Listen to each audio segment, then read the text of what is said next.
Saudações, gente bonita. Mata Atlântica de Ouro Preto, 6h27 da manhã. Amanheceu chovendo, mas o dia já abriu.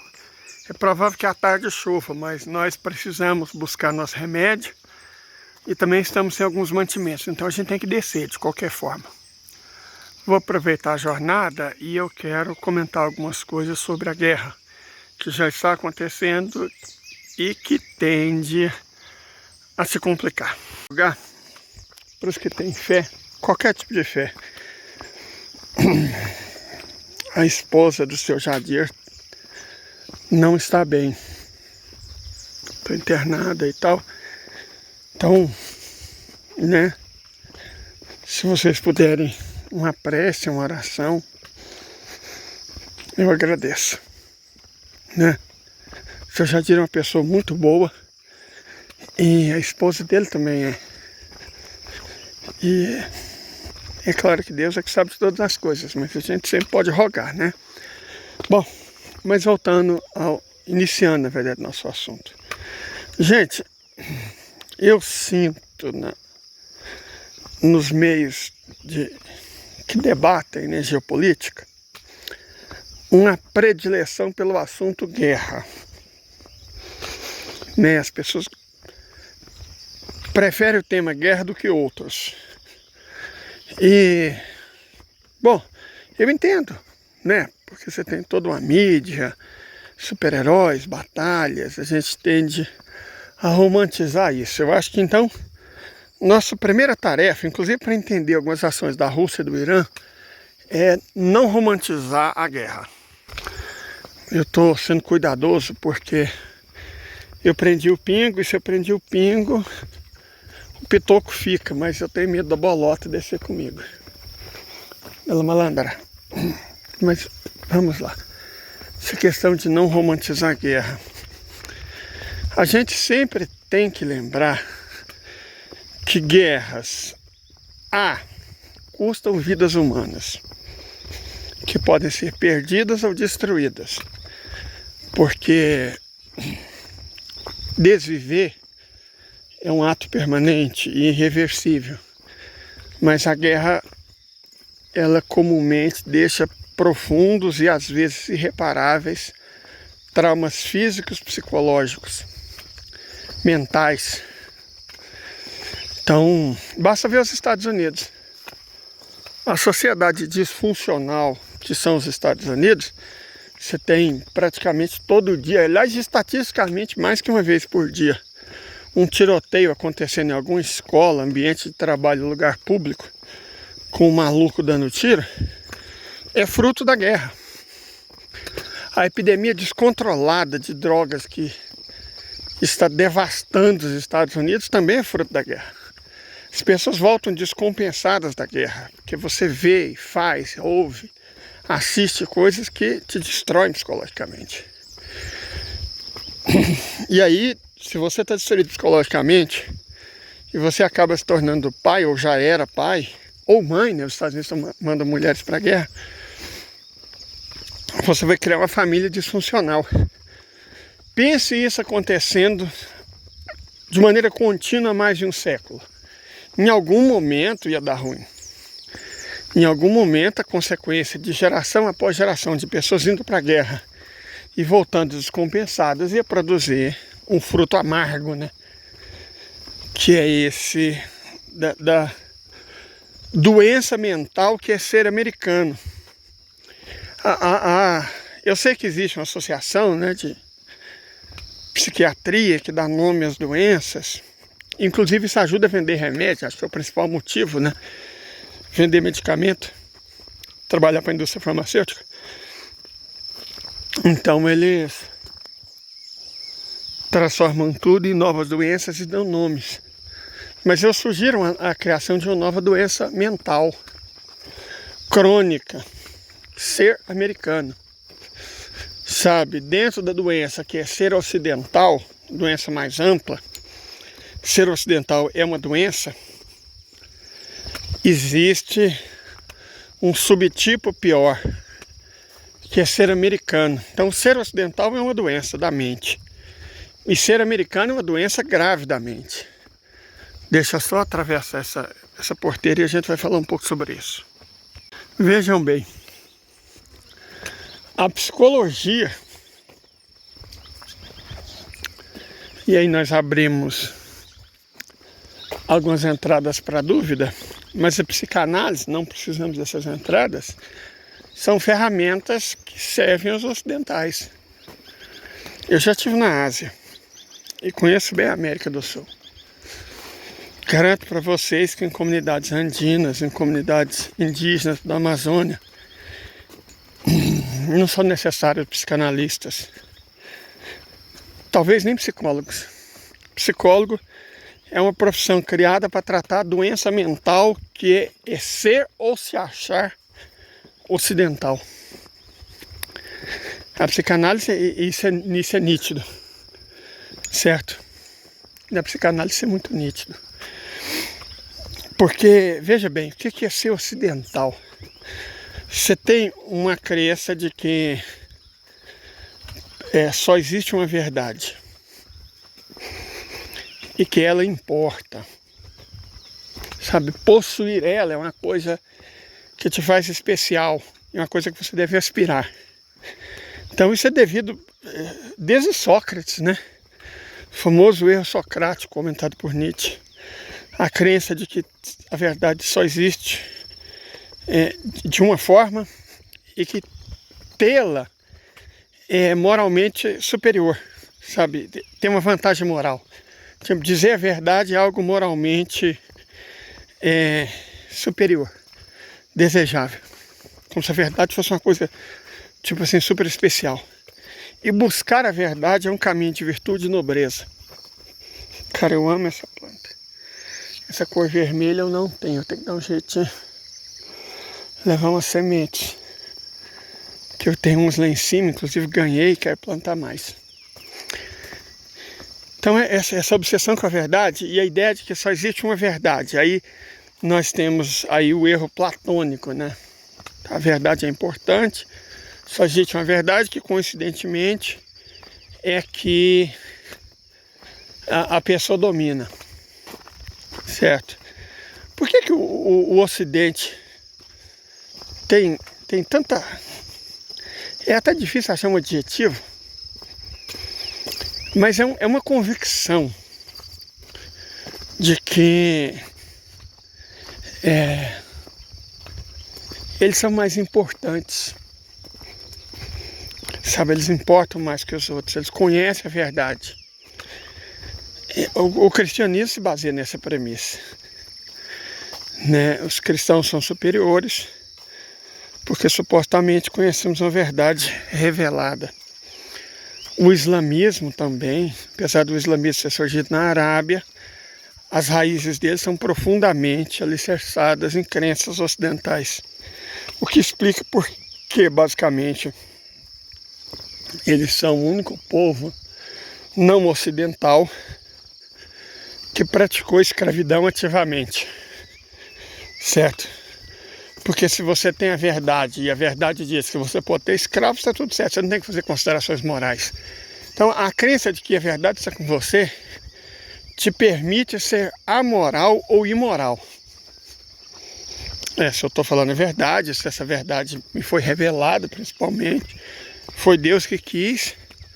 Cara, se foi Deus que quis, quem é outra pessoa, ou grupo, ou religião, ou fé, oposição para dizer o contrário?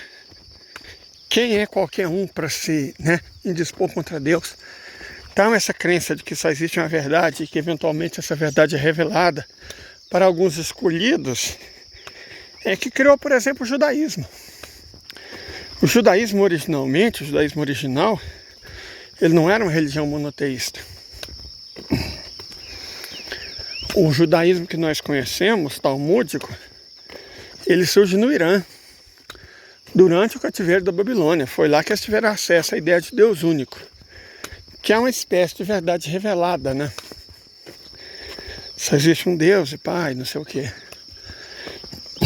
Então o judaísmo, diferente do que se apregoa, não é nem de longe a mais antiga religião monoteísta do mundo. Das ainda existentes, a mais antiga é o zoroastrismo, que antecede o judaísmo em muitos séculos. Mas existiram outras antes do zoroastrismo, certo? Existiram outras. Na verdade, especula-se que ainda haja maniqueístas na China até hoje. Olha só que coisa incrível. O maniqueísmo é uma religião surgida também essa era comum no Oriente Médio, que foi se espalhando, depois foi combatido, mas disse que em segredo sobrevive na China até os dias de hoje, em algumas províncias específicas. Então, assim, essa crença no poder da verdade, no poder da revelação, faz a pessoa se sentir muito especial. Veja os evangélicos, que no Brasil são os que mais praticam essa convicção, né? De que a verdade está com ele, a verdade lhes foi revelada, que eles têm a obrigação de difundir essa verdade e lutar pela verdade. Como se Deus precisasse de alguém para lutar por eles. Isso, o que é um completo absurdo, é uma heresia. Deus não precisa da gente, sabe? Como se Deus pudesse ser comprado com dízimo, com oferta, como se a salvação pudesse ser comprada. Então, todas essas crenças, elas são moralmente abjetas. Mas isso não importa, porque está dentro do conceito de verdade revelada, que faz muito sucesso nessa religião davídica, que são os neopentecostais. Eles não são cristãos, são uma seita davídica, certo? E os Estados Unidos, e antes deles o Reino Unido, fizeram questão de difundir essas seitas. Eles destruíram a China. A dinastia Qing foi pro saco e jogou a China em decadência depois da rebelião Taiping, que foi provocado por quê? Por evangélico, crente maluco. Foi levado até a China lá. O que eu disse? Bolota malandramente tá me acompanhando pelo mato. Não volta de jeito nenhum. Ela entra do mato e do mato ninguém tira ela. Ela sabe que é errado. Por isso que ela vem pelo mato. Mas não tem nada que eu possa fazer. Igual, eu nem devia estar indo pra vila. Vai chover. Mas se eu preciso de remédio, tem que ir lá pegar. Preciso de mantimento, tem que ir lá pegar. Não tem jeito. Mas voltando ao assunto. Essa convicção de que a verdade é uma coisa que tem que ser buscada, isso conduziu o Renascimento. Não, o Renascimento é uma busca da beleza, ele é mais amplo. O Renascimento foi uma coisa boa, tanto que havia renascentistas homens, mulheres, héteros, gays, de todo tipo. Renascentismo, humanismo renascentista foi uma coisa boa da humanidade. O iluminismo não. O iluminismo reduz o homem à busca da verdade, reduz a busca da verdade à ciência e reduz a ciência ao método. Eu vi um vídeo curto naquela rede onde as pessoas fingem que são felizes, que eu achei interessantíssimo. Uma pesquisa feita nos anos 1960, nos Estados Unidos, em que, por cientistas da NASA, realmente da NASA, em que eles precisam de pessoas brilhantes, né? Então, eu começaria atrás das pessoas brilhantes.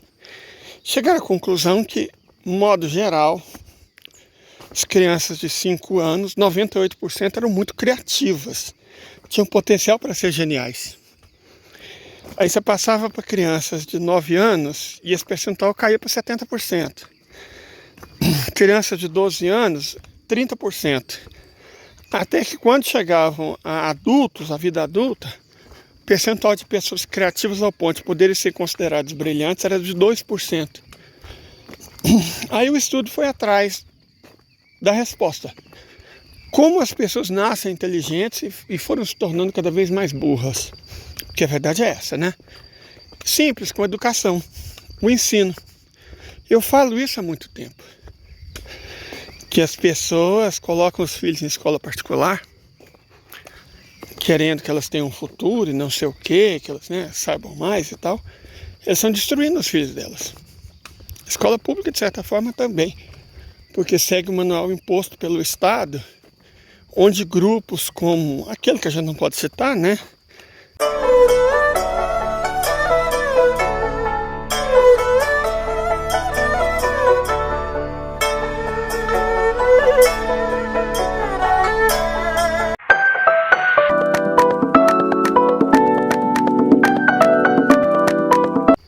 Um grupo paralelo aí, vem impondo narrativas como a obrigação do professor de geografia expor a tese da Terra plana, que é um completo absurdo. E se você tiver que falar a perspectiva da Terra plana, o tempo de ensino, que já é pouco, você vai gastar com uma bobagem sem tamanho.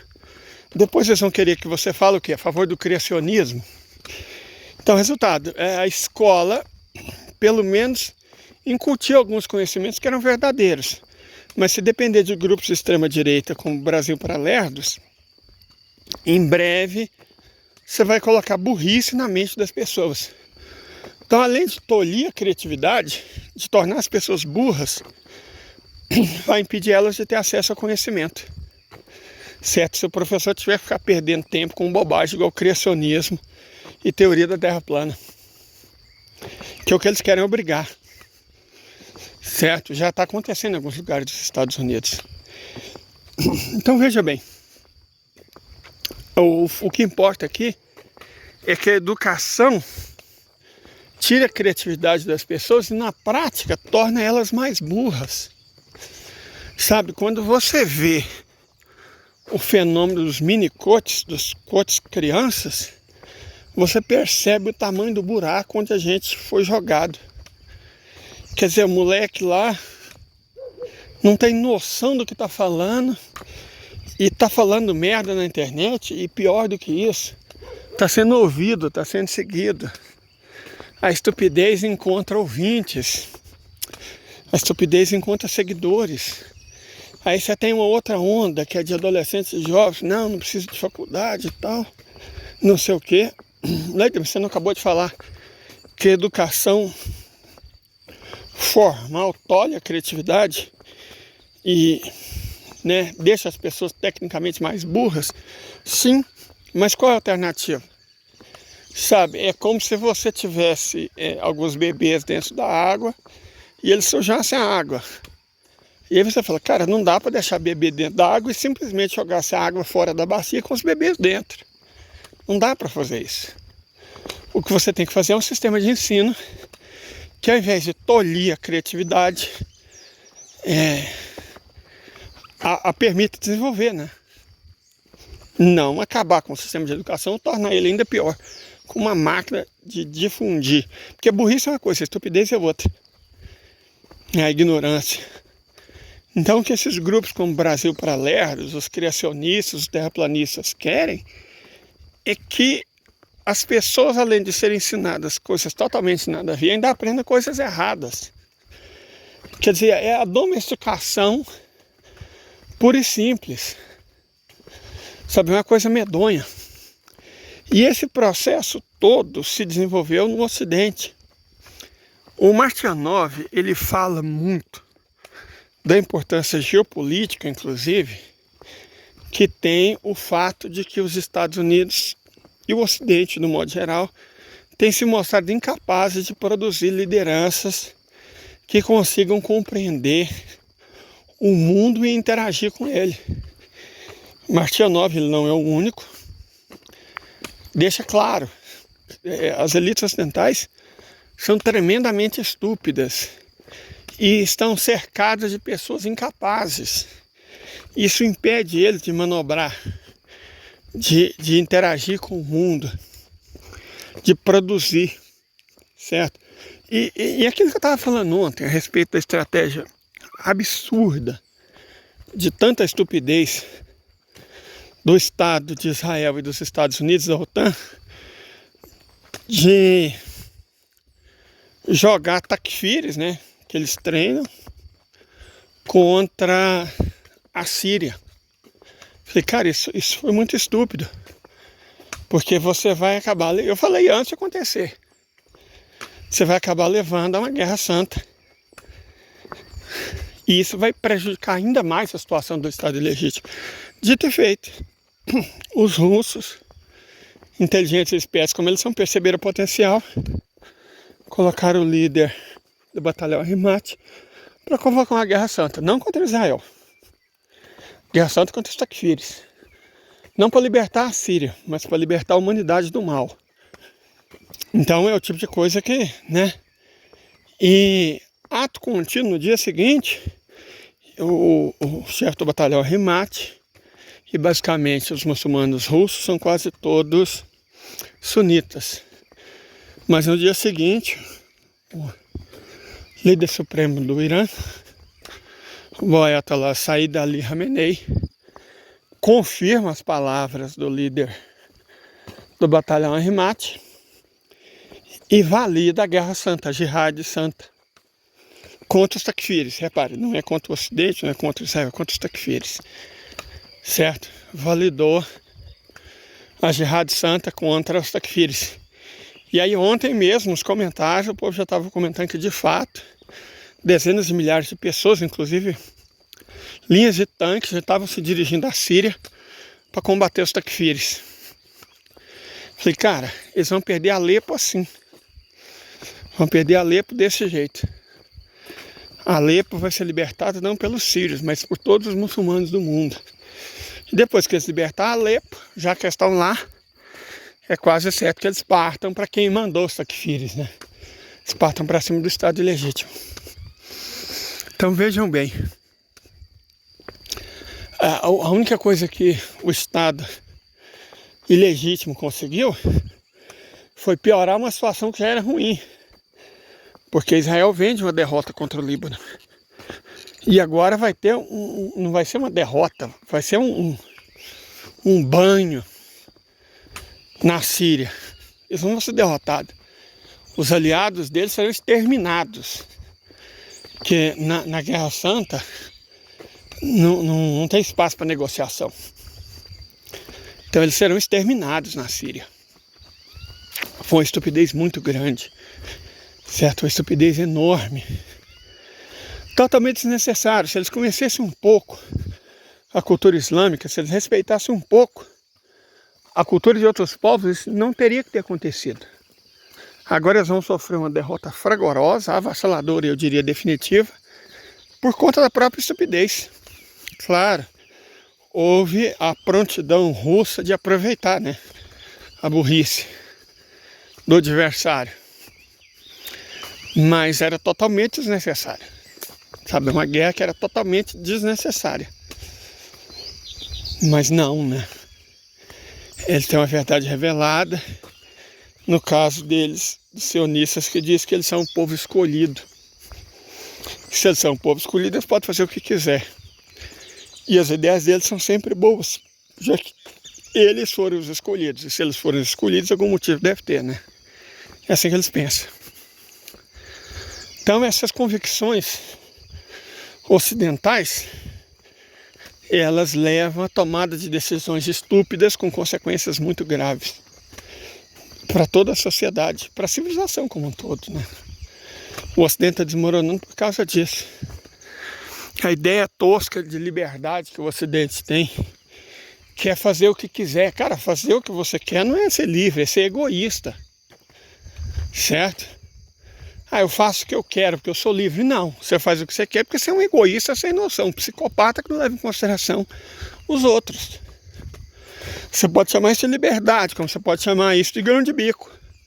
Não vai mudar o que isso é. Egoísmo irresponsável e psicopata. Então, de igualdade eles não falam, igualdade é jurídica, né? Somos iguais perante a lei, como se a lei igualasse as pessoas. É só olhar a justiça brasileira. E nós sabemos que não é assim.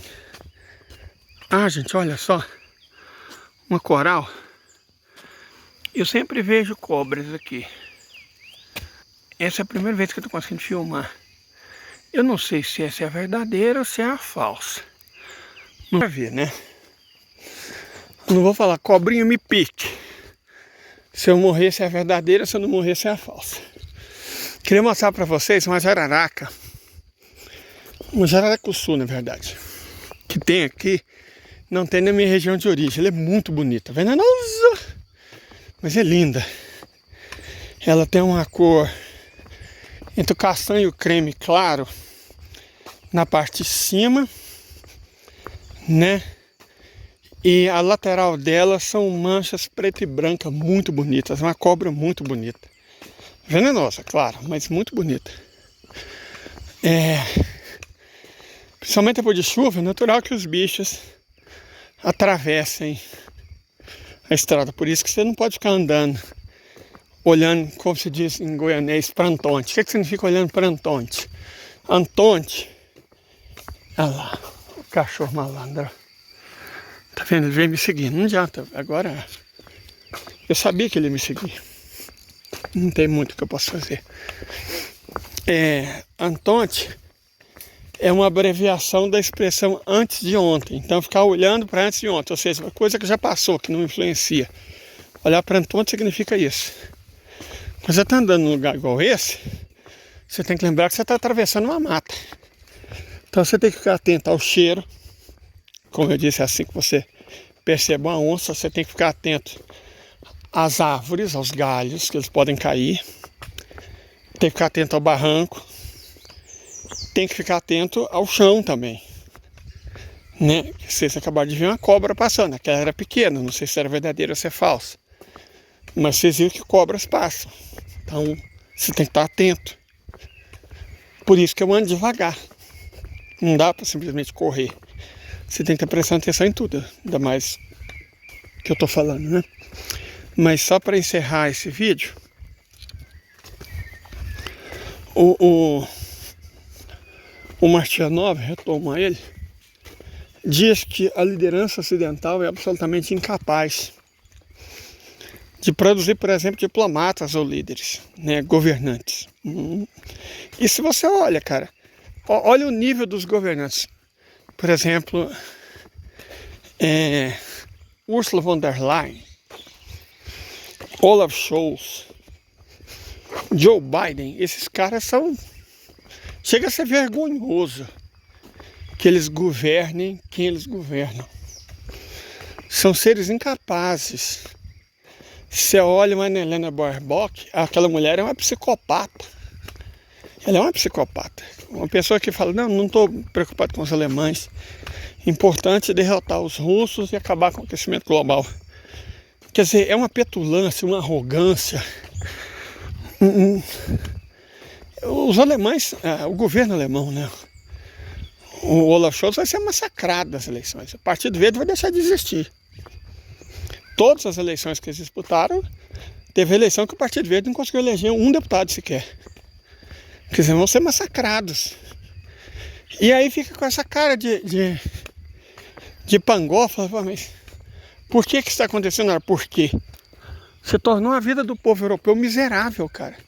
Os caras destruíram a economia da Europa, a sociedade europeia, jogou milhões de pessoas na pobreza, entulhou a Europa de imigrantes, nada a ver, numa manobra desnecessária baseada em clichê, migraram o direito humano, que bobagem, certo? Então, os caras são estúpidos. Os caras são estúpidos e têm convicções igualmente estúpidas. Vamos derrotar a Rússia. Então vamos. Como assim, cara? Os caras dependiam da Rússia, vamos impor sanções. Os maiores prejudicados foram eles, e eles foram percebendo que as sanções estavam prejudicando muito mais eles do que os russos, e mesmo assim, não só não retrocederam, como ampliaram as sanções, tornando o que já era ruim cada vez pior. No tempo da guerra, a Rússia passa de sexta para quarta economia do mundo, graças à burrice dos líderes ocidentais. Eles são toscos, são arrogantes, são prepotentes, do alto da estupidez deles, certo? E não que seja inato, nós não acreditamos nisso. A Alemanha já teve grandes líderes. O último foi o que? Helmut Kohl, né? Embora o Schröder tenha algumas virtudes, mas o último grande líder alemão foi o Helmut Kohl, certo? A França é o país que ainda tem uma liderança inteligente, apesar de psicopata. Macron é inteligente. Agora o resto da Europa está comandado por imbecis.